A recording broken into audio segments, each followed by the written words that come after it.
مفتی حنیف قریشی اور مولانا طارق مسعود سے آپ نے مناظرہ کیوں نہیں کیا؟ ہم مناظرے میں بلیو ہی نہیں رکھتے. نہیں، آپ نے کہا تھا مناظرہ کرنا ہے تو اتوار والے دن آنا، 9 بجے سے پہلے آنا، چند کتابیں لے کر آنا، اور مفتی منیب پتہ نہیں کس سے لکھوا کر لانا، تو یہ نہیں کوئی لکھوا کے ویڈیو بنوا کے چند لوگ لانا، جیلم چوک پر نہ آنا، اکیڈمی آنا، سب ہو گیا، اور پھر آپ نے نہ سنایا ان کو. نہیں، ایسا کچھ بھی نہیں ہوا، کچھ بھی نہیں ہوا، کچھ بھی نہیں ہوا. کیوں نہیں کچھ؟ میری ایک بنیادی شرط ہے، اپنے بڑے سے ویڈیو بنوا دیں کہ اس کی جیت میری جیت، اس کی ہار میری ہار، اور میرے ہار میرے فرقے کی ہار ہے. کوئی کسی شرط کی ضرورت نہیں. اتوار والے دن آ جائیں اور ٹائم قیامت تک ہے، آپ کے کیمرے کی وساطت سے جو مرضی. یہ تو آپ چھوڑیں، میں لے کے آ جاؤں کسی، بالکل لے آئیں، لیکن بڑے سے. مفتی منیب سے نہیں لکھوا کے نہیں سر، لکھوائی تو ٹویٹس بھی ڈیلیٹ ہو جاتی ویڈیو میں. ویڈیو اے آئی نہ ہو جو آپ نے مجھے ابھی دکھائی تھی عامر میر صاحب کی، اس طرح کی نہ ہو، اوریجنل ہو. اچھا، یہ میں لکھوا کے لاؤں کہ نہیں ویڈیو بنوا کے ویڈیو میں بتا دوں کیا ہے. جس عالم کو بھی آپ لانا چاہتے ہیں اس فرقے کا سب سے بڑا مفتی کرے گا. میں آپ کو نام بھی بتا دیتا ہوں، ہو سکتا ہے کہ آپ کو بندے ڈھونڈنے پڑے. بریلویوں کے اس وقت جو تنظیم المدارس کے ہیڈ ہیں وہ مفتی منیب صاحب ہیں، جو علماء کی ڈگری کو ویریفائی کرتے ہیں. دیوبندیوں کے مفتی تقی عثمانی صاحب ہیں، اہل حدیث کے ساجد میر صاحب ہیں، اور اہل تشیع کے ساجد نقوی صاحب ہیں. یہ 4 ہی فرقے یہاں ایگزسٹ کرتے ہیں. جس کو شوق ہے مجھ سے بات کرنے کا، مجھے تو شوق نہیں. اگر کوئی ان سے میری بات کروانا چاہتا ہے کسی ٹاپک کے اوپر، توحید پہ، ختم نبوت کے اوپر، گستاخانہ عبارتوں کے اوپر صلی اللہ علیہ وآلہ وسلم، تو اپنے بڑے سے ویڈیو بنوائے جو اسے آن کرے کہ اس کی ہار میری ہار، اور میری ہار میرے فرقے کی ہار، اس کی جیت میری جیت، اور میری جیت میرے فرقے کی جیت ہے. یہ میرا ریپ ہے، میں اسے آن کرتا ہوں. تو کسی گلی محلے کے مولوی کے ساتھ بھی مجھے بٹھائیں گے، میں اس کے ساتھ بھی بیٹھ جاؤں گا. میں یہ نہیں کہوں گا کہ اس کی تو کوئی اوقات نہیں، وہ بہت بڑی اوقات ہوگی. یہ میں کیوں کر رہا ہوں؟ اس وقت صرف مولانا فضل الرحمان صاحب کے ہاتھ پہ 5 لاکھ علماء نے بیعت کی ہوئی ہے. مجھے عمر نو بھی مل جائے نا، میں 5 لاکھ کے ساتھ اللہ تعالیٰ بات نہیں کروں گا. ایک سے بات کروں گا، وہ کہے گا اینو تو پتہ ہی کچھ نہیں سی، ایسا بڑا. تو اس کا بڑا آسان طریقہ ہے، ایک ریپریزنٹیٹو کو لانچ کریں، اور بقول ان کے یہ سمجھتے ہیں نا کہ میں کوئی فرقہ لانچ کر کے اس کا بانی بن کے بیٹھا ہوں، نعوذ باللہ من ذالک. تو بھائی آسٹریلیا کی کرکٹ ٹیم کا مقابلہ گڑی شاہو کی ٹیم کے ساتھ نہیں ہوتا، پاکستان کی کرکٹ ٹیم کے ساتھ ہوتا ہے. تمہارا بھی پہلی تو میری ڈیمانڈ یہ ہے کہ تمہارا بڑا ہے بات کرنے کے لیے، ٹھیک ہے؟ اور اگر بڑا نہیں آ سکتا ضعیف العمری کی وجہ سے، تو چھوٹے کو اس طریقے سے ویڈیو میں آن کرے. اور یہ بھی ان کی خواہش کے اوپر. میں نے کبھی کسی کو چیلنج نہیں کیا. یہ چیلنج کرتے تھے نا تو میں نے جواب میں یہ کہا تھا. تو آئے تھے کچھ، آئے 1-2 آئے بھی تھے. آج تک ایک بندہ بھی نہیں آیا جو اپنے مفتی سے ویڈیو بنوا سکے. نہیں، ویسے وہ نہیں کرتے. طارق مسعود صاحب آئے تھے نا، ان کو نہیں نہ آن کیا انہوں نے. ان کے تو اپنے علماء نے کہا تھا کہ تم نے جیلم نہیں جانا، جانے سے منع کر دیا تھا. یہاں کسی بھی بڑی دیوبندیوں کی جو مسجد ہے اس میں ان کا پروگرام بھی نہیں رکھا گیا. وہ کہہ رہے تھے کہ ہمارے علماء نے تو منع کیا کہ نہیں جانا. وہ تو اس میں بلیو ہی نہیں کرتے. انہیں پتا ہے کہ انجینئر صاحب بکش باتیں کر رہے ہیں، وہ کتابیں کھول کے سامنے رکھیں گے تو یہ اکیلا تو جائے گا، اس کو تو چلو ویورشپ مل جائے گی، ہمارا کیا بنے گا. اس کو منع کیا تھا. تو اگر آپ سمجھتے ہیں کہ اس طرح کوئی بندہ اویلیبل ہے تو ہم نے قیامت تک کے لیے آفر رکھی ہوئی ہے، اور یہ بھی ان کی خواہش پہ. ہمیں کوئی خواہش نہیں ہے، جو بھی بیٹھنا چاہے بیٹھ سکتا ہے. اچھا، مجھے اکثر نا میں سوچتا ہوں، دیکھتا ہوں، مجھے فیل ہوتا ہے کہ طاہر القادری صاحب کا جیسے لائف سٹائل ہے، جیسے طارق مسعود صاحب مذہب کے نام پہ سوشل میڈیا جو ہوتا ہے، جیسے طارق جمیل صاحب کے حکمرانوں سے قربت، یا مشہور لوگوں کے قصے کہانیاں بیان کرنا، یا اس طرح تبلیغ کا سٹائل. میں اکثر سوچتا ہوں کہ میں کسی سے پوچھوں کہ یہ کیا اسلام ہے، یا اسلام اس کی اجازت دیتا ہے؟ اس طرح کا لیونگ سٹینڈرڈ اگر تو اپنی حق حلال کی کمائی سے ہے تو ان کو رائٹ ہے وہ اس کی زکوٰۃ دیں اور لیونگ سٹینڈرڈ انجوائے کریں. نبی صلی اللہ علیہ وسلم جب بیٹھے ہوتے تھے تو میں نے کہیں سنا تھا، حدیث پڑھی تھی یا سنا تھا کہ جو نہیں جانتا تھا، نہیں چہرہ ان کا ان کو پتا ہوتا تھا، جو لوگ آتے تھے وہ پہچان نہیں پاتے تھے. یعنی اتنا اونچا نہیں کہ وہ اونچے بیٹھے ہوئے ہیں، گدیاں لگی ہوئی ہیں، 4 گن مین کھڑے ہوئے ہیں، دوسرے لوگ نیچے بیٹھے ہوئے ہیں، اور پھر جب مجھ سے ملنا ہے تو پچھلے کمرے میں ملنا ہے، عام سے ملنا پتہ ملتے بھی ہیں کہ نہیں. دیکھیں اللہ کے فضل سے جتنی باتیں آپ نے کہی ہیں ان میں سے میرے اندر تو کوئی اس طرح کی چیز موجود نہیں، لیکن یہ اسلام ہے جو نبی کی سنت ہے. دیکھیں، ایک ہے شرعی فتویٰ، ایک ہے تقویٰ. تقویٰ تو یہ ہے کہ نبی الاسلام نے فقر کی زندگی گزاری ہے، اور یہ بھی آپ سے کہتے ہیں اللہ کے نبی چٹائی پہ بیٹھتے تھے. خود آپ ان کا لیونگ سٹینڈرڈ دیکھیں، ان کے بجٹس دیکھیں تو ظاہر ہے اس کے ساتھ میچ نہیں کرتے. میں تو کبھی نہیں چاہوں گا کہ میں اس قسم کی زندگی گزاروں جن لوگوں کے آپ نے نام لیے. ہم تو سادہ زندگی گزارنا چاہتے ہیں. رہا ان کے اوپر شریف فتویٰ اس وقت لگے گا جب آپ ثابت کر سکیں کہ ان کی جو کمائی ہے وہ نعوذ باللہ حرام کے طریقے سے آئی ہے. اگر حلال کے دائرے کے اندر وہ یہ ساری فیسلٹیز اویل کر رہے ہیں تو شریف فتویٰ کوئی نہیں. لیکن آپ کی بات درست ہے کہ پھر یہ نبی اسلام کے حوالے سے وہ باتیں بیان نہ کریں جن کے اوپر خود یہ عامل نہیں ہے. اس اعتبار سے نہیں دیکھیں ایک وقت میں رو رہے ہوتے ہیں, ہائے میری نبی صلی اللہ علیہ وسلم کا اتنا سا حجرا, ہائے میرے نیچے وہ چٹائی پہ ان کے کمر مبارک پر وہ نشان, اور ایٹ اے ٹائم وہ جو 7 گڈیاں کھڑیاں ہوندیاں نے اتنے 4 گدیاں دے بیٹھے ہوندے نے. میرا خیال ہے یہ اتنے خطرناک سوال ہے کہ اس سے میری کانپیں ٹانگ رہی ہیں. ہاں میں تو الحمدللہ اس سے آزاد ہوں. یہ آپ نے انہی لوگوں سے پوچھ کے ہمیں بتانا ہے. ہم نے کوئی اگر ایسی بات کی اسپیسیفکلی تو وہ انہیں بری لگے گی. ہم جنرل بات کرتے ہیں کہ لوگ آپ کے بارے میں اس طرح بھی پھر سوال کرتے ہیں. آپ کو اپنی اداؤں کے اوپر غور کرنا چاہیے. آپ نہیں سمجھتے کہ آج کے جو دین کو سب سے بڑا خطرہ آج کے جو عالم دین بنے بیٹھے ان سے بھی ہے, اور سوشل میڈیا کے اوپر جو اویئرنیس اب آ گئی ہے اس اویئرنیس میں اگر تو آپ ڈائریکشن دے لیں گے تو ٹھیک ہے, ادروائز تو ہماری آنے والی نسلیں جو ہیں وہ ریلیجن سے برگشتہ ہو جائیں گی. کیونکہ اگر آپ دین یہ پیش کریں گے نا کہ عبد القادر جیلانی نے اسرائیل سے روح واپس لے لی تھی, اس قسم کی قصے کہانیاں آپ بیان کریں گے تو لوگ تو متنفر ہوں گے. اس طرح کا تو کوئی دین قرآن و سنت میں بھی نہیں بیٹھتا, نہ سائنٹیفکلی ہے, نہ کرامت کے نام کے اوپر اس طرح کی خلاف شرع باتیں آپ بیان کر سکتے ہیں. تو یہ حقیقت بات ہے کہ علماء کی قصے کہانیاں اور علماء کا اپنا کریکٹر لوگوں کو متنفر کروا رہا ہے دین سے. لیکن جو متنفر ہو رہے ہیں نا انہیں نہیں ہونا چاہیے. میں بھی متنفر ہو سکتا تھا. میں نے تو علماء کو بڑے قریب سے دیکھا ہے. چھوٹی عمر سے میں نے مسجد میں جانا شروع کیا. بہت چھوٹی عمر میں دینی ماحول کے ساتھ اٹیچ ہو گیا تھا اپنے اسکول کی لائف میں. یہاں میں اس ممبر پہ بیٹھا ہوں تو اس کے پیچھے میری آلموسٹ 30 سال کی محنت ہے, کتابیں پڑھنے کی اور اس طریقے سے علماء کی صحبت کرنے کی. اس کے بعد کمپیریٹیو اسٹڈی کرنے کے بعد میں نے پوائنٹ آف ویو سامنے رکھا. ماشاءاللہ آپ کی گفتگو سے تو لگتا ہے کہ آپ واحد عالم ہیں اس دنیا میں. نہیں اور باقی سارے تو فارغ ہی نہیں. میں نے تو آپ کو بتایا ڈاکٹر ذاکر نائک کو میں عالم مانتا ہوں, جن کو ڈگریوں والے مانتے ہیں. ساتھ ہی الحمدللہ انہوں نے مجہول آپ نے لگا دیا. نہیں, وہ میں نے آپ کو بتایا کہ یہ چیز ہے. اور علماء کے پوائنٹ آف ویو سے میں نے بات کی کہ علماء ان کو ویلکم کہتے ہیں اور سٹیج کے اوپر ایکسپٹ کرتے ہیں, اور ان کی حالت یہ ہے علماء کے کرائٹیریا پہ وہ عالم نہیں ہے, ان کے پاس ڈگری نہیں ہے. چونکہ آپ نے ڈگری سے سٹارٹ کیا تھا تو میں نے اس لیے کہا کہ ہر بات اپنی جگہ پہ صحیح ہوتی ہے. آپ ماشاءاللہ آپ نرگسیت کا شکار تو نہیں ہے. نہیں, میں اپنی تو بات کر رہی ہوں. چاروں طرف میں دیکھیں, میں اگر ہوں نا تو میں مجموع سے خطاب کرتا ہوں, میرا ملینز آف ڈالرز کا بجٹ ہو اور میں جا کے ایک پرائم منسٹر کے گھر میں جا کے اس کی مسجد میں رو کے دعا کروا رہا ہوں, دوسرے پرائم منسٹر کی بیوی فوت ہو جائے تو اس کا جا کے جنازہ پڑھا رہا ہوں. مجھے آپ نے کہیں دیکھا ہے پبلک گیدرنگز کے اندر, ISPR کی کسی گیدرنگ کے اندر؟ کیا آپ سمجھتے ہیں مجھ سے کوئی رابطہ نہیں کرتا؟ میں اس سسٹم کا بینیفیشری نہیں ہوں اللہ کے فضل سے. تو یہ میں بات تکبر کے طور پر نہیں کہتا, میں اپنی کلیریفیکیشن دیتا ہوں. یعنی میں کہہ سکتا ہوں کہ جناب والا یہ ہیں وہ ذرائع, مجھے بتائیں, مجھے پکڑیں, یہ میرا سورس آف انکم ہے, میں کسی سے چندہ نہیں لیتا. ابھی میں آؤں گا جناب اسپیکر, یہ ہیں وہ ذرائع. نہیں, اس پہ نہیں آپ نے آنا, آپ ادھر ہی نہیں, میں ابھی آؤں گا. اس کے لیے آپ کو بھی چاہیے کہ وہ جو لوگ کسی ایک پارٹی کی لائن لے رہے ہیں نا, ان ساروں کو ایک اپنا لیڈر نامزد کرنا چاہیے, اور پھر آپ سب کو کہنا چاہیے اس کی جیت ہماری جیت, اس کی ہار ہماری ہار ہے, اس کو یہاں بھیجنا ہے. وہ ایک آپ, چاہے آپ ہوں یا عمران ریاض ہو, وہ آ جائیں میرے ساتھ. ابھی آپ نے انڈائریکٹ مولانا طارق جمیل صاحب کا ذکر کیا کہ ایک وزیر اعظم کے پاس رو رو کے دعائیں مانگ رہے تھے, دوسری وزیر اعظم کی. آپ نے نام ضرور لینا تھا. جب میں نے اشارتاً بات کی ہے, آپ بھی فلاں فلاں کر کے محدثین کی طرح بات کرتے تھے.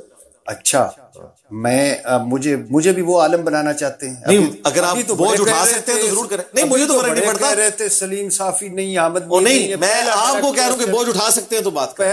میں نے کون سا. اچھا ٹھیک ہے, چلیں کریں, کیونکہ آپ کہہ رہے ہیں نا کہ میں نے باقی علماء کے پاس بھی پوڈ کاسٹ کر دی ہے. نہیں, مجھے تو فرق نہیں پڑتا. آپ کو کیا اعتراض ہے؟ نہیں, مجھے کوئی اعتراض نہیں ہے. آپ کو کیا اعتراض ہے؟ اگر وہ ایک وزیر اعظم کے پاس رو کے دعائیں مانگ رہے تھے, دوسرے کا جنازہ, مجھے کوئی اعتراض نہیں ہے, لیکن میں ایسے نہیں کر سکتا. میں یہ بتا رہا تھا کیونکہ جب, ہاں, اس کی وجہ یہ کہ جب آپ اس طریقے سے جاتے ہیں نا تو پھر آپ کو چند چیزوں کے اوپر کمپرومائز کرنا پڑتا ہے. کیا؟ پھر میں اب پرسنل, پھر پورا لیکچر شروع ہو جائے گا ان کے اوپر. نہیں, مجھ سے کر کے بیان دیں. آپ کو لمبی گفتگو کرنے کا شوق کیوں؟ ہاں, پھر میں بغیر نام لیے بات کرتا ہوں. کیوں؟ دیکھیں نا, وہ بالکل آپ نے کس بندے کو نہیں پتا کہ مولانا طارق جمیل صاحب نے عمران خان کے آگے وہ اس میراتھن میں دعا مانگی؟ ادھر کس بندے کو نہیں پتا کہ اسٹیبلشمنٹ سے مراد فوج ہوتی ہے، لیکن فوج ناراض ہوتی ہے فوج بولنے پہ، اسٹیبلشمنٹ پہ نہیں ہوتی. آپ تو پڑھے لکھے آدمی ہیں. اچھا، اس دن سے ڈر جائے کہ میں پولیٹیکل شوز کرنا شروع کر دوں. میں بھی اس چیزوں میں انٹرسٹ رکھتا ہوں، اس لیے میں آپ کو بتا رہا ہوں یہ فرق ہوتا ہے. یہ جب ہم اس طریقے سے بات کرتے ہیں نا. لیکن آپ اعتراض کیا ہے صرف یہ بتا دیں، کوئی بری بات نہیں اگر کوئی رو کے دعا مانگے. مجھے تو ان کی گاڑیوں میں بھی کوئی اعتراض نہیں ہے. جب آپ لیونگ سٹینڈرڈ کی بات کرتے ہیں نا تو اس میں بات کر رہا تھا، فتوے کی بات نہیں ہو رہی. علماء کا یہ کام نہیں ہے کہ حکمرانوں کے پاس جائیں. یہ ہم نے محدثین سے سیکھا ہے، کیونکہ وہ پھر بعض اوقات کمپرومائز ہو جاتے ہیں اور پھر بعض اوقات ان سے بینیفٹ بھی لیتے ہیں. کورونا کے دنوں میں جب ماسک کے اعتبار سے اتنی سختی تھی تو آپ نے دیکھا کہ ایک اتنے بڑے برانڈ کا افتتاح ہوا، وہاں کسی نے ماسک نہیں پہنا ہوا تھا اور کسی کے اوپر کوئی ایف آئی آر نہیں کٹی. پھر آپ یہ فائدے بھی لے رہے ہوتے ہیں نا. پھر لوگ دیکھتے ہیں کہ دیندار طبقہ لما تقولون ما لا تفعلون، تم وہ کیوں کہتے ہو جو خود نہیں کرتے. ایک طرف آ کے وہ اس چیز کی ترغیب دلا رہا ہے، دوسری طرف وہ خود عامل نہیں ہے. تو اس طرح کی چیزیں جڑی ہوئی ہوتی ہیں اور پاکستان میں تو اس قسم کی کئی ایک مثالیں موجود ہیں. اللہ نہ کرے کہ اس طرح کا کوئی معاملہ ہو. لیکن یہ کیا آپ نہیں سمجھتے کہ حکمرانوں کو بھی دین کی تعلیم دینی چاہیے، امپورٹنٹ لوگوں کو؟ ہم تو سمجھتے ہیں ہمارے حکمرانوں کا دین سے نہ تو شغف ہے، یہ دین کو صرف اپنے ووٹ بینک کے لیے استعمال کرتے ہیں. ابھی تک تو ہم نے یہی دیکھا، چاہے وہ ڈکٹیٹرز ہوں یا پولیٹیکل لیڈرز ہوں، ان کے پاس دین کا بیسک نالج بھی نہیں ہے. لوگوں کو گھیرو ڈالنے کے لیے یہ دین کا استعمال کرتے ہیں، جس کو آپ مذہبی ٹچ کہہ لیں، جس کو آپ میرے عزیز ہم وطنوں کہہ لیں، جس کو آپ جو ہے وہ کہہ لیں کہ یہ مسلم لیگ کے بارے میں جو اس وقت جب ہم بچپن میں تھے تو ہم نعرے لگاتے تھے اور پیپلز پارٹی کو ہم سمجھتے تھے یہ کوئی کافروں کی جماعت ہے. اس وقت ہم اسکول لائف گزار رہے تھے. تو یہ اس طرح کے سارے معاملات ہیں. مزار پرستی یہ جو ہمارے ہاں ہے، اچھا مجھے ایسا لگتا ہے کہ جو ہم اسلام پریکٹس کر رہے ہیں اور جو ایک نبی کا اسلام تھا، جو قرآن میں بتایا گیا ہے، جو اللہ نے کہا ہے، اس میں زمین اسمان کا فرق ہے. جی اسی طریقے سے. کیوں؟ یہ بہت خطرناک بات ہے. اس کی وجہ ہے کہ ہم بکش مسلمان نہیں نہ رہے. جب ہم بکش مسلمان نہیں ہیں اور ہم نے کلچرل چیزوں کو اسلام کا نام دے کر اس کو اپنے مذہب کا حصہ بنا لیا، جو یہ آپ نے مزار سسٹم کی بات کی ہے، آپ کو ہندوؤں میں اس طرح کی چیزیں نظر آئیں گی. میں وہی کہہ رہا ہوں، سکھوں ہندوؤں بدھ متوں کے قریب ہیں. اور خطرناک بات یہ ہے کہ ہسٹری چینل کے اوپر، نیشنل جغرافک پہ، ڈسکوری پہ اس کو ریلیجن اسلام بنا کر پیش کیا جا رہا ہے کہ یہ اسلام ہے جس میں عورتیں بال کھول کے ناچ رہی ہیں کسی مزار کے اوپر، لوگ سجدے کر رہے ہیں. حالانکہ اسلام تو دین توحید ہے. تو بکش دین. اور حیران کن بات ہے مکہ مدینہ میں یہ سارے کام ہوتے تھے 8 سے 100 سال پہلے سلطنت عثمانیہ میں. 1517 سے 1917 تک کعبہ شریف میں 400 سال تک گریٹ آٹومانم امپائر جسے کہا جاتا ہے، اس نے 4 مسلح ڈالے ہوئے تھے، حنفی، شافعی، مالکی، حنبلی، ایک دوسرے کے پیچھے نماز نہیں پڑھتے تھے اور اتنے بڑے بڑے قبے اور مزارات بنا دیے تھے. سعودی حکومت نے ان کو توڑا اور امام کعبہ کو مقام ابراہیم پہ کھڑا کیا. یہ ساری بدعات کا خاتمہ کیا. ہم جس مبارک دور میں ہیں کافی ساری بدعات ختم ہو چکی ہیں. ورنہ اگر آج آپ حرمین کو پاکستان کے حوالے کریں تو آپ کو روزہ شریف کے باہر بھی ڈھول سننے کو ملیں گے اور وہاں بھی لوگ ناچتے ہوئے نظر آئیں گے. یہ تو اللہ کا شکر ہے کہ اللہ نے بچا لیا. مزار پرستی کے حوالے سے تو قرآن میں بھی آیا ہے نا، حضور صلی اللہ علیہ وسلم نے کی حدیث ہے کہ قبروں کو مزار نہ بنانا. جی، قبروں کو پکا نہ کرنا، ان پہ مجاور بن کے نہ بیٹھنا اور ڈائریکٹ بیٹھنا بھی منع ہے اور ان کے اوپر عمارت نہ بنانا. اس کے علاوہ بھی کافی ساری حدیثیں ہیں. بخاری مسلم میں حدیث ہے، نبی اسلام اپنی وفات کے دنوں میں اما عائشہ کہتی ہیں سلام اللہ علیہا کہ بار بار تکلیف کی وجہ سے چادر ہٹاتے تھے اور کہتے تھے لعن اللہ الیہود والنصارى اتخذوا قبور انبیائہم مساجدا. اللہ کی لعنت ہو یہود و نصارہ پر، انہوں نے اپنے نبیوں کی قبروں کو سجدہ گاہ بنا لیا تھا. اما عائشہ کے الفاظ ہیں بخاری مسلم میں، 1390 نمبر حدیث ہے بخاری کے اندر، یہ مسلم میں بھی ہے کہ اگر ہمیں خطرہ نہ ہوتا کہ لوگ رسول اللہ کی قبر پہ سجدے شروع کر دیں گے تو میں حجرے عائشہ کی دیوار کو گرا دیتی، لوگ ڈائریکٹ حضور کی قبر کی زیارت کرتے. اس زمانے میں بھی قبر رسول پہ کوئی نہیں جاتا تھا جب تک کہ اما عائشہ انٹرویو کر کے اسے اجازت نہیں دیتی تھی، کیونکہ ان کے گھر کے اندر تھی نا قبر مبارک. بعد میں تو خیر عمر بن عبدالعزیز کے دور میں ویسے ہی وہ دیوار بن گئی. یہ جتنے حکمران آپ کے جاتے ہیں نا وہ دیوار تک جاتے ہیں، قبر تک کوئی نہیں جاتا. تو نبی اسلام کی قبر کے ساتھ بھی یہ کچھ ہونا تھا اور یہ حضور کی دعا قبول ہوئی. مسند احمد میں حدیث ہے اللہم لا تجعل قبری وثنا یعبد، اے اللہ میری قبر کو وہ بت نہ بننے دینا کہ لوگ اس کی پرستش کریں. تو نبی اسلام کی قبر مبارک کو اللہ تعالیٰ نے اس حوالے سے محفوظ رکھا ہے ایٹ لیسٹ کہ وہاں پر ایسی سخت لوگ لگ گئے کہ جو اس طرح کے کام ہونے نہیں دیتے. آپ دوبارہ مجھے ریپیٹ کیجئے گا کہ قبر پکی نہ کرنا. جی, قبروں پہ عمارت نہ بنانا اور اس پہ بیٹھنا نہیں, ڈائریکٹ بیٹھنا بھی منع ہے اور اس پہ مجاور بن کے بیٹھنا بھی منع ہے. قبر پکی نہ کرنا یہ تو میں نے سنا تھا, اس پر عمارت نہ بنانا اور اس پر مجاور نہ بننا. جی 2445 نمبر حدیث ہے صحیح مسلم کے اندر, اس پر مت بیٹھنا. اب بیٹھنے کی تشریح محدثین نے دو طریقے سے کی ہے, ایک ہے قبر پہ ڈائریکٹ بیٹھنا, وہ بھی اس کی توہین ہے, اور اس پہ مجاور بن کے بیٹھنا, یہ بھی منع ہے. اس کے ثبوت میں وہ جامع ترمذی میں حدیث ہے, نبی علیہ السلام غزوہ حنین کے موقع پر ایک جگہ سے گزرے جہاں پر ایک درخت تھا جس پہ مشرکین عرب اپنی تلواریں لٹکاتے تھے, اس کا نام تھا ذات انوات, اور ان کا یہ عقیدہ تھا کہ جب ہم اس پہ تلوار لٹکاتے ہیں نا تو برکت سے ہم جنگ جیتے ہیں. تو صحابہ کرام میں سے بعض لوگوں نے کہا کہ یا رسول اللہ آپ بھی ہمارے لیے ایک درخت مقرر کر دینا, اس سے برکت ہم حاصل کریں. تو نبی علیہ السلام کو غصہ آیا, آپ نے کہا سبحان اللہ, اللہ پاک ہے, تم نے تو وہی بات کر دی جو موسیٰ کے ماننے والوں نے کر دی تھی جب موسیٰ علیہ السلام اپنے ساتھیوں کے ساتھ جا رہے تھے. سورۃ الاعراف کی آیت نمبر 138 تلاوت کی. کچھ لوگوں کو بتوں پر اعتکاف کرتے ہوئے دیکھا, انہوں نے کہا اے موسیٰ اللہ کا کوئی بت بنا دیتے, ہم اس کے سامنے بیٹھ جاتے. تم نے تو مجھ سے بت مانگ لیا ہے, حالانکہ بت نہیں مانگا تھا, صرف برکت کی بات. نبی علیہ السلام کی امت آج درختوں کے اوپر ٹاکیاں باندھ رہی ہے. آپ دیکھیں ایک ڈکٹیٹر کی قبر ہے شاہ فیصل مسجد کے پاس, اس پہ بھی ٹاکیاں باندھی ہوئی ہیں. اور ہمارے جنوبی پنجاب اور سندھ والی سائڈ کے اوپر پیر شلوار شاہ ہے جہاں لوگ شلواریں اپنی لٹکاتے ہیں. یہ اس نبی کے ماننے والے ہیں جس نے صحابہ کرام کو ایسا درخت نہیں دیا جس پہ وہ تلوار لٹکا سکیں, انہوں نے ٹاکیاں باندھی ہوئی ہیں. تو یہ کہاں سے لے آئے اتنی, کیسے انہوں نے دین کی خلافت؟ یہ سارا صوفیزم کی وجہ سے ہوا نا, مسٹسزم, تصوف, یہ ایک پیرلل میں اسکول آف تھاٹ ہے جو کرسچن میں بھی ہے, جوز میں بھی ہے اور مسلمانوں میں بھی ہے. یہ اس کے زیر اثر سارا کچھ ہوا, اور تھیندے تھیندے ہم تھیں گے نہیں. تو لیکن ان کو نہیں پتا کہ ہمارے نبی کی کیا, پھر میں وہ بات کروں گا تو شاید لوگوں کو بری لگے, آپ کو بھی. میں نے جو بات کی تھی, یہ فراڈیاں ہیں دین کے نام کے اوپر, انہوں نے پڑھا ہوا ہے, اس کے باوجود یہ سب کچھ کرتے ہیں. دیکھیں علماء کی ڈگری ہے نا, دنیاوی ڈگری ہیں, اور آپ دیکھیں ہمارے کئی وزیر ساری سیاسی جماعتوں میں بیٹھے ہوئے ہیں جو پیر خانوں کو چلا رہے ہیں, کینچی لے کے کاٹ رہے ہیں چٹیا, 5 روپے کا سکہ بھی نہیں چندے پہ چھوڑتے, اور جا کے قبروں کو غسل دے رہے ہیں. وہاں پر خانہ کعبہ شریف کو غسل دیا جاتا تھا, انہوں نے مزارات کو غسل دیے. غلاف کعبہ چڑھتا تھا, انہوں نے قبروں کے اوپر غلاف چڑھانے شروع کر دیے. کون پڑھے لکھے لوگ, باہر سے ڈگری کی ہوئی ہیں. اس وقت بھی ایک بہت بڑے ہمارے سٹنگ منسٹر ہیں, آپ سمجھ لیں کہ سیکنڈ ٹو وہ ہمارے پرائم منسٹر کے ہیں. جی میں سمجھ, اور وہ آپ دیکھ رہے ہیں کہاں جا کے وہ غسل دے رہے ہوتے ہیں, لاہور کے مزار کے اوپر. آپ ان سے پوچھیں کہ دنیاوی ڈگری ان کی دیکھ لیں اور دین کا نالج دیکھ لیں. اور یہ جو ایک قدم قدم پر ہم نے ایک بابا بٹھایا ہوا ہے. جی ہاں جی, اور یہ جو پولوں کی حفاظت کے اوپر بابے رکھے ہیں, بابے رکھے اور ماؤنٹ کیچ کرتے ہیں, اور مشکل کشا مسیحا. اور میں اگلے دن ایک ویڈیو دیکھ رہا تھا, بابے کو کہہ رہا, بابا مجھے معاف کر دے, بابا مجھے معاف کر دے. تو یہ کون سا اسلام؟ استغفر اللہ, یہ کوئی اسلام نہیں ہے جی, اور یہ بالکل جھوٹ ہے. مجھے بتائیں 1965 کوئی دور کی بات نہیں ہے, یہ 1885 کی بات نہیں ہے. 1965 کے بارے میں کروڑوں لوگ پاکستان میں کلیم کر رہے ہیں کہ لاہور کے جو بابا جی ہیں جن کا مزار ہے, انہوں نے راوی کے پل پہ آ کے بم کیچ کیے تھے. اچھا, یہ سیم سٹوری آپ کو جیلم میں بھی مزار موجود ہے, 4 دریا کے اس طرف 3 اس طرف, وہ کہتے ہیں وہ بھی بم پکڑتے تھے. انڈیا چلے جائیں, انہوں نے میوزیم میں باقاعدہ وہ بم رکھے ہوئے ہیں جو ان کی دیویوں نے پکڑے ہیں. سب کچھ فراڈ چل رہا ہے. اب یہ کیمرے کا دور ہے, اگر کوئی کرتب کرے گا پکڑا جائے گا.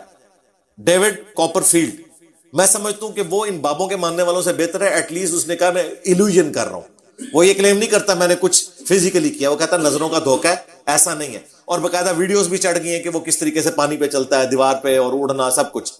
یہ سب کچھ فراڈ ہے. اگر کوئی چیز ہوتی ہے کر کے دکھا دیتے. وہ ہمارے استاد ڈاکٹر اسرار صاحب کہتے تھے کہ ہم قنوت نازلہ کعبہ شریف میں بھی پڑھتے رہے, اس کے باوجود اسرائیل جو ہے وہ پھیل ہی گیا. اور آج بھی جو اس وقت فلسطینیوں کی حالت ہے, تو یہ بابے جو نگاہیں مارتے تھے, ایک نگاہ ذرا اسرائیل کی طرف مارے, نہ جلا کے راکھ کر دیں. اس کے جواب میں آپ کو بتائیے کیا کہیں گے کہ اللہ تعالیٰ کیوں نہیں کرتا, یہ آگے سے کہتے ہیں. تو ہم بتاتے ہیں کہ اللہ تعالیٰ نے گارنٹی صرف ابرا کے لشکر کے لیے لی تھی. اس کے بعد یزید پلید کے دور میں, حجاج ابن یوسف جب گورنر تھا, اس دور میں بھی خانہ کعبہ کے اوپر چڑھائی ہوئی, اللہ تعالیٰ نے حفاظت نہیں کی. اللہ نے دنیا کو اسباب کے ساتھ جوڑا ہوا ہے.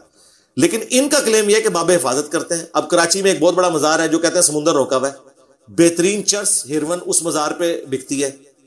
ہمارے بھائی جو ہے اقرار الحسن صاحب, انہوں نے سارا ایکسپوز کیا ہے. تو جو بزرگ اپنے مزارات کے اوپر خرافات کو نہیں سنبھال سک رہے، وہ پاکستان کا نظام کہاں سے چلائیں گے اور دنیا کا نظام کہاں سے چلائیں گے؟ اب تو اسلام اتنی ترقی کر گیا ہے کہ ایک بابا ادھر شف شف کر رہا ہوتا ہے، پھونک مار رہا ہوتا ہے، لندن میں اس سے مستفید ہو رہے ہوتے ہیں. تو آپ کن دور کی بات کر رہے ہیں کہ اب تو اسلام ترقی کر گیا؟ جی اسلام ترقی کر گیا ہے. اس کو اگر آپ اسلام سمجھتے ہیں تو یہ اسلام تو نہیں ہے، یہ صوفیزم ہے. مسلمان ضرور ترقی کر گئے ہیں کہ انہوں نے اپنی جدادیں بنا لی ہیں اسلام کو بیچ بیچ کے. اور میں حیران ہوتا ہوں یورپ اور امریکہ کے مسلمانوں کے اوپر کہ دین میں وہ بالکل صفر ہیں، ویسے ان کے پاس آپ ڈگریاں دیکھیں اور ان جاہل لوگوں کے سامنے بیٹھ کے اس طرح کی حرکتیں کروا رہے ہوتے ہیں. تو میں نے ان کو ایک چیلنج دیا ہے کہ یہ روحانی آپریشن کرتے ہیں نا، پھوکے مار کے، بائی پاس کا آپریشن کر دیا، کسی کے گردے جاری کر دیا، ہم کہتے ہیں چھوڑ دیں. چھوٹا سا ٹیسٹ کیس رکھتے ہیں، ایک نو مولود بچہ لائیں گے، پھوک مار کے نا اس کا ختنہ کر کے کو بتاتے ہیں بغیر بلیڈ مارے. اور اس پہ میں نے اگلی بات کی تھی اشارتاً کہ اگر خطرہ نہ ہوا نا تو پھر سزا یہ ہونی چاہیے، اس فراڈی کی بزرگی پھر فارغ ہونی چاہیے. تو پتہ چل جائے گا. ختنہ نظر آ جانا ہے، بائی پاس نظر نہیں آنا، وہ بھی آپ دیکھیں گے تو وہ بھی پتہ چل جائے گا اس طریقے سے بائی پاس نہیں ہوتا. تو یہ سارے جعلی لوگ ہیں، ان کا دھندا چلا ہوا ہے. اور اس میں اپنی جو حکومتیں ہیں، حکومتیں تو نہیں کہنا چاہیے، ریاست کو مجرم سمجھتا ہوں. حکومتیں تو بدلتی رہتی ہیں کہ جو ان کی پشت پناہی کرتی ہیں. آپ کو سارے وزیر اسلام آباد کے ایک دربار پہ شام کے وقت بیٹھے ہوئے نظر آئیں گے، پڑھے لکھے وزیر. اور جن کی آپ یہ بات کر رہے ہیں ان کے پاس بھی آپ کے ایکس پرائم منسٹر جا کے بیٹھتے ہیں، حالانکہ ایک ڈیسنٹ آدمی ہے، ایک ایکس پرائم منسٹر ہمارے، وہ ان کے پاس جا کے بیٹھتے ہیں، ان کی دوستی جاری ہے ان کے ساتھ. حالانکہ اتنی اچھی گفتگو کرتے ہیں. آپ ٹی وی پہ دیکھیں، ڈیموکریسی کی بھی وہ بات کریں گے. وہ اب نون لیگ کو چھوڑ چکے ہیں، میں ان کی بات کر رہا ہوں. میں تو ان سے ایکسپیکٹ نہیں کر رہا تھا کہ وہ اس قسم کے جاہل لوگوں کے پاس جا کے بیٹھتے ہیں، دین کے معاملے میں زیرو. میں نے ان کا لندن میں دیکھا، یہ شف شف پھوکوں والے کا، لندن برطانیہ، پڑھے لکھے لوگ 3 پیس سوٹ میں، اور وہ کھڑے ہیں اور وہ ماتھے پہ ہاتھ رکھ کے پھونکے مروا رہے ہیں پورے ہال میں.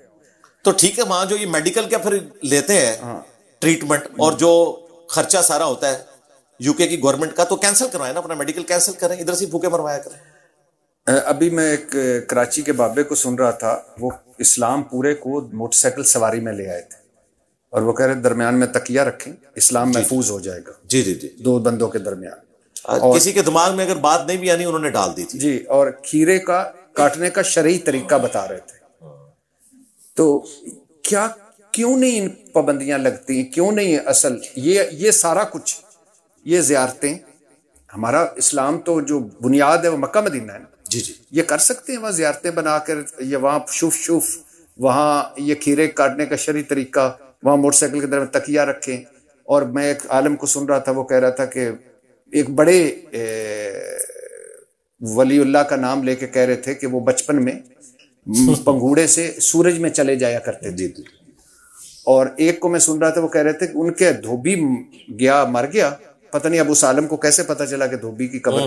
تو فرشتے پوچھنے آئے کہ من ربو کا، اس نے کہا میں فلاں کا دھوبی ہوں. انہوں نے کہا بھائی من ربو کا، انہوں نے کہا میں فلاں کا دھوبی ہوں.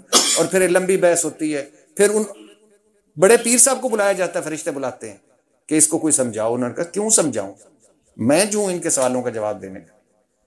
تو یہ ساری چیزیں مکہ مدینہ میں ہو سکتی ہیں. میرے خیال ہے یہ بزرگوں کی توہین ہے کہ بزرگ اپنے دھوبی کو یہ نہیں بتا سکے کہ وہ فرشتوں کو یہ جواب دے کہ میرا رب اللہ ہے. جس بزرگ نے ان کو اللہ رسول کا تعارف ہی نہیں کروایا، سٹیج پہ تو اس کی بزرگی لگی ہے. یہ غوث پاک کا دھوبی بیان کر کے یہ شیخ عبد القادر جیلانی کی توہین کر رہے ہیں کہ وہ اپنے دھوبی کو نہیں بتا سکا کہ اللہ رسول کا تعارف کیا ہے. یہ تو ہمیں کہتے تھے نا بزرگ ہمیں تعارف کرواتے ہیں، اس لیے ہم ان کی عزت کرتے ہیں. مکہ مدینے میں آج کل تو نہیں، لیکن پہلے یہ سارے تماشے وہاں پہ بھی ہوتے رہے. میں نے آپ کو بتایا سلطنت عثمانیہ کے دور میں یہ سارے تماشے وہاں پہ ہوتے تھے. ہاں شروع میں صحابہ تابعین تبع تابعین کے دور میں یہ تماشے نہیں تھے، بعد میں آہستہ آہستہ جب تنزلی آئی تو یہ ہوتے رہے. اب اللہ کا شکر ہے دوبارہ سے نشت ثانیہ، رینیسانس شروع ہو گیا اسلام کا اور مسلمانوں کی حکومتوں کا، تو اب بہتری آ چکی ہے وہاں.